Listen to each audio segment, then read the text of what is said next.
Dear learners, in the previous units, you have understood the entrepreneurship and also you have familiarized yourself with the process of establishing an enterprise. Learners, you have also learned in the previous units about the factors that contribute towards a successful enterprise, and also you got to know the importance of entrepreneurship in tourism. As you will see, the issues dealt with are not just related to what may be termed as management and the traditional sense, but are linked with facing new challenges as well as managing in a socially responsible way.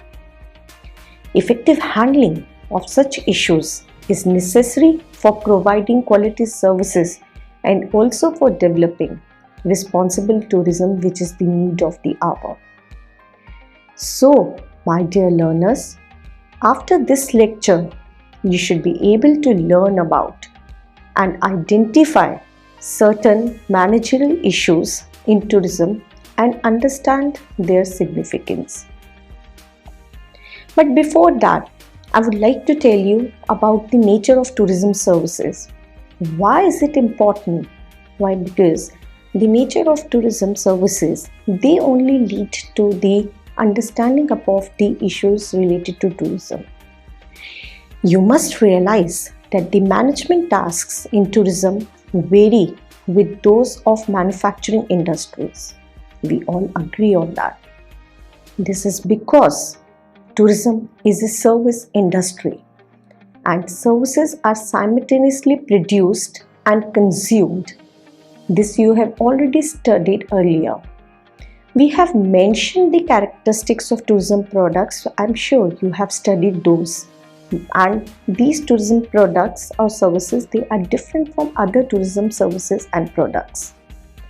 However, it is very important and pertinent to once again mention the tourism features which are there, as they have a bearing on the implication of management concepts in tourism. So, my dear learners, let's start with understanding again the nature of tourism services.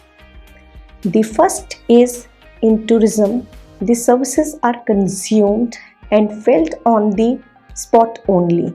We all know that. The tourist does not buy or take back a manufactured product, right? We know that. It is the memory, it is an experience or the memory that a person carries back or the tourist takes back. Unlike the manufactured products, which can be, repaired, which can be changed or which can be returned, it is actually not possible in tourism to do any of these things. If consumer expectations are not met, you cannot actually replace them. This is called the intangible nature of the tourism product. And this nature of the product, tourism product or service, naturally makes the management tasks more difficult and challenging. Thus, it is the responsibility of the producers to manage the entire experience to the satisfaction of customers. The second nature is the staff involved in providing the services. In fact, is a part of the service. The customer issues in that is the tourist not only observes but also feels the attitude and behavior of the staff. Hence, the role and skills of the staff poses a major management challenge, right? So it is very important that the staff we hire or the staff which is there in the tourism products, they have the ability to cater to the needs of the customer then and there. The third is, in tourism, the consumer of the services and products not only buys them but is actually involved with the product. in many situations, it is an interactive process. We all know, we cannot take back any of the tourist product, and in maximum of the services, the interaction between the tourist and the interaction between the service providers, it happens. Therefore, the attitude of one consumer can affect another consumer. Such situations arise not only in relation to an individual tourist, but particularly when a group is involved. For example, in a conducted package tour, where each member of the group might be having different attitudes, the spillover effect can be much more. This makes the task of one managing the tour a very, very difficult one. They are all involved in it. So the tour manager is actually, he has lot of burden upon him, and he has the responsibility of taking into consideration the sensitivities of all the people and the customers. This needs careful handling in the managerial task. The next is an important management task, perishable nature of tourism products and services. Perishability is another, service characteristic. Now, what does perishable means? Perishable means, I would like to give you an example here.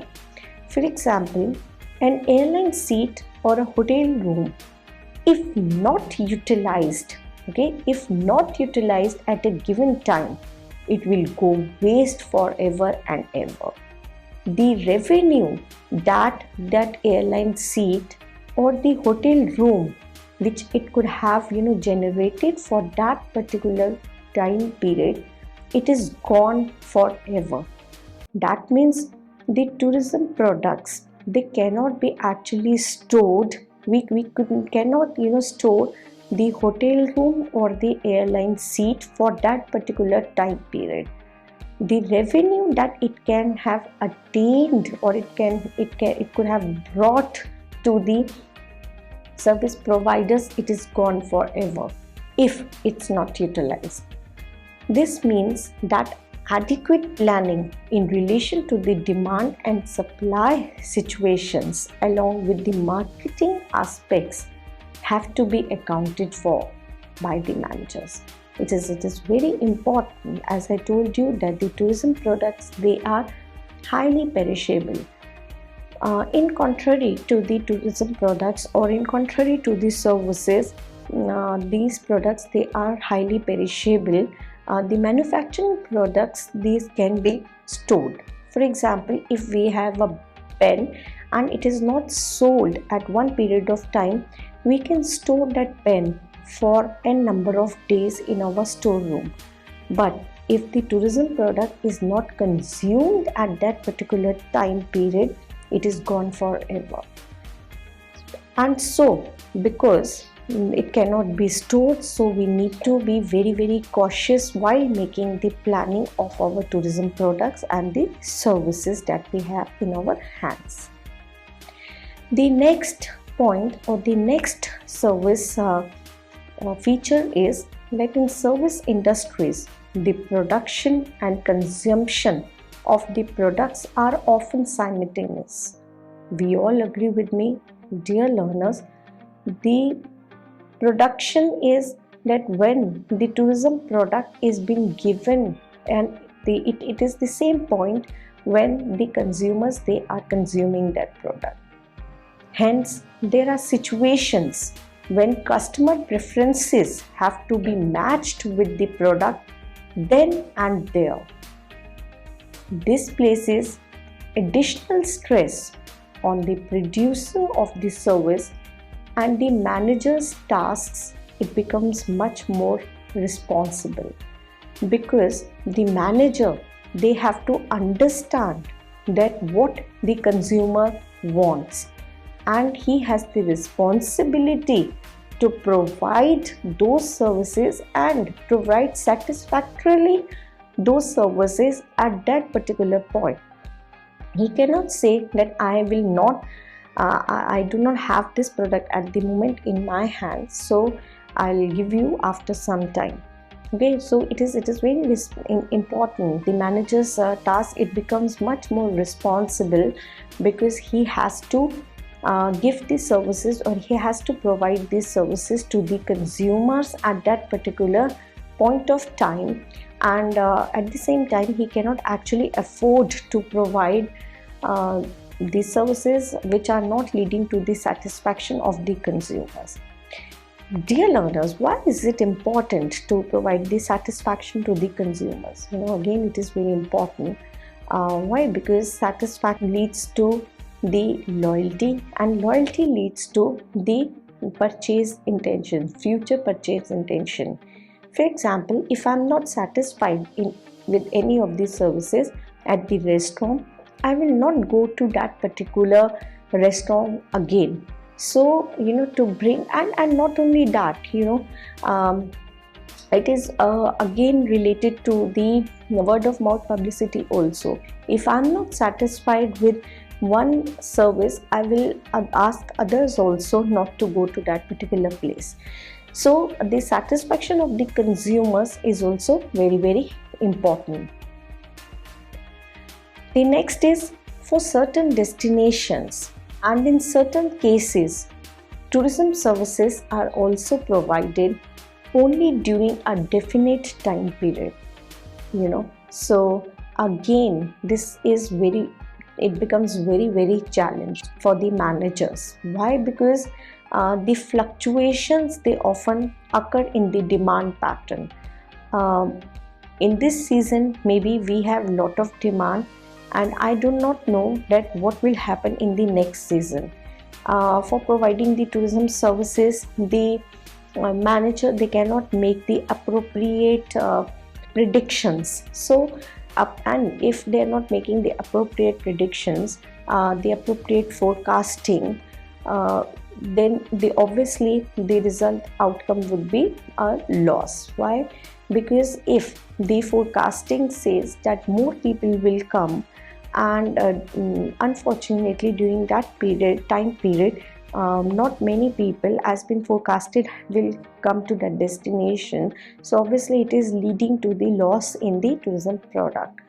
And if the forecasting says that these number of people will come, let's assume 100 people would come, and 100 people, they are not coming, more people are coming, again we are not prepared to cater to those 100 people, so again the loss would be there in terms of providing non-satisfaction to the tourists. So such characteristics, these make the task of the manager. Now, dear learners, after understanding the nature of tourism, let us now identify certain managerial issues. The first and the foremost issue on tourism in managerial entrepreneurship managerial is, so the first is human resource training and development. Someone has rightly pointed out that human resource investment is the best investment. Human resource management can be defined as the effective management of people in an organization. HR management helps to bridge the gap between employees' performance and the organization's strategic objectives. Moreover, an efficient HR management team can give firm an edge over their competition. Human resources is an important aspect of an organization, and this has a very, very vital role in tourism or services. This is an important aspect of any organization and plays a very, very vital role in human resource management. HR managers manage strategies to ensure the organization reaches its business goals, as well as contribute significantly to the corporate decision-making process, which includes assessments for current employees and predictions for future ones based on business demands. Since HR managers contribute significantly to training and development programs. They also play a pivotal role in strengthening employee-employee relationships. Contributes to the growth of employees within the company, hence enhancing employee satisfaction and productivity. Human resource training and development is also important. Today, in all across the world, all kinds of efforts are being made to attract a maximum number of foreign tourists as well as encourage domestic tourism. The entire emphasis is on creating infrastructure and attractions. It is also very important that one should also take into account the training of human resources and the upgradation of skills of the personnel involved in managing the infrastructure or providing services. The development of a trained manpower must be taken as an integral infrastructural development. Why? Because normally what happens is that we focus on the development of the infrastructure, we focus on the development of the roads, we focus on the development of good restaurants, but then somewhere we miss upon the development of our manpower.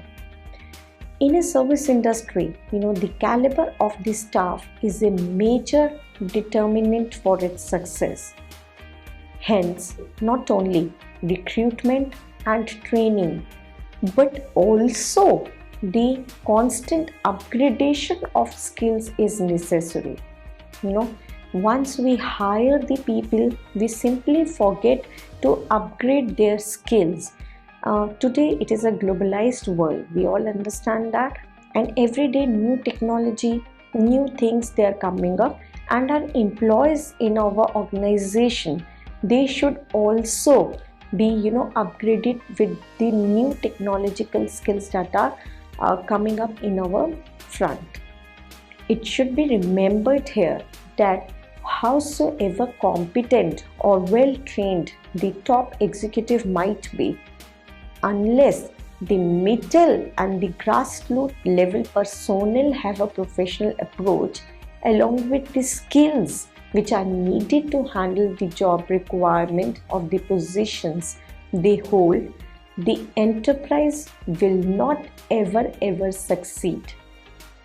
Therefore, my dear learners, it is the reason that greater attention should be paid towards the training and upgradation of the personnel at these levels.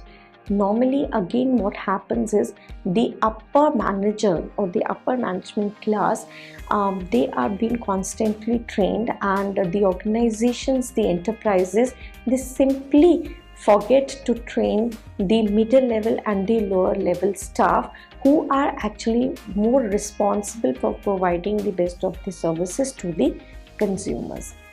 In many cases, because of its small scale nature, the tourism enterprise is a family owned management, and the employees, they are paid less wages. The wages offered to the employees is quite less. So the attitude is that since a lot of tips and commissions they are involved, why pay higher wages? But dear learners, again I would like to stress over here that this attitude is not only entrepreneurship and management, it is not only harmful for the entrepreneurship and management, but it can be suicidal for any enterprise. So in today's world where the competition is so intense, the professional approach, the professional result oriented approach to be more precise, is actually required in this area. The success of any tourism enterprise will depend on the knowledge, skills and attitude of the staff, keeping in view customers' expectations. For developing the right kind of attitudes among your staff or employees, you have to devise ways to motivate them for providing the best of the quality services. The second issue that we have is destination planning and management. Dear learners, it must be remembered that proper maintenance and management at a destination is essential, not only for the long life of the destination, but for encouraging responsible tourism. Generally, what happens is the attitude of travel agents, tour operators, and other these type of people in the destination planning and management is ignored, and they are not held responsible for the maintenance. No doubt the government has a major role to play in that, but it is equally the responsibility of those who are making profits out of the destination. They are also responsible to contribute towards the maintenance of the destination. Such an attitude is actually necessary because if destination is not properly maintained or managed, the ultimate loss will be of those providing tourism services. The government will obviously bear the loss, but the main loss or the ultimate loss would be of the service providers. Therefore, dear learners, it is suggested that a close interaction should be made between the local bodies and the tourism industry. Not only this, another major issue is keeping in view of the needs and aspirations of the local community as well. While making the destination planning or while making the tourism planning, it is very important that the community should also be taken into consideration. Now, what happens is that at many destinations, a sort of hostility is emerging between the locals, tourists, and the tourism industry. And why this happens? This happens because of a variety of factors like economic benefits, the cultural erosions, etc., electricity shortage, water shortage, certain price rise which happens because of tourism, and there are so many other factors as well. Generally, these issues, they are actually ignored in tourism planning and management, but we need to emphasize that these are very vital issues and should be taken in account of. Another important aspect in this regard is determining the carrying capacity of the destination or of any tourism product or service, which has to be determined much in advance.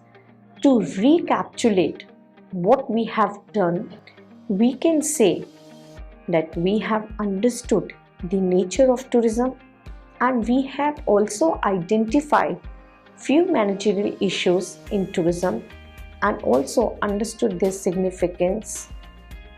So, in the next lecture, we'll continue with the other remaining managerial issues which are there in tourism. Thank you.